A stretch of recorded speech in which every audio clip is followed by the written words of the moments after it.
Agi daw, dila harumamay mga kawaray.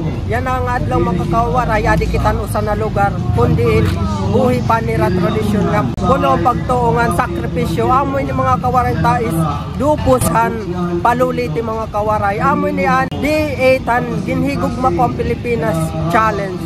Aton saksiyan ini na era tradisyon, ginhigugma ko ang Pilipinas, diri tungudan maghusay nga lugar o magrasa na pagkaon. Ginhigugma ko ang Pilipinas tungod ini nga era tradisyon, buhi nga makahulugan. An panitantes o taos dupol usa nga tradisyon nga ginpati kang adton 1894 ni Father Pantaleon de la Fuente, usa nga Franciscan nga paditikang ha Espanya. Ginbubuhat ini base magkaadahin organisado nga pamaghin pagsisi nga diri na kinahanglan magsakit han kalugaringon. Bisan moderno na an aton panahon, importante nga diri naton kalimtan ang mga sugad nga tradisyon.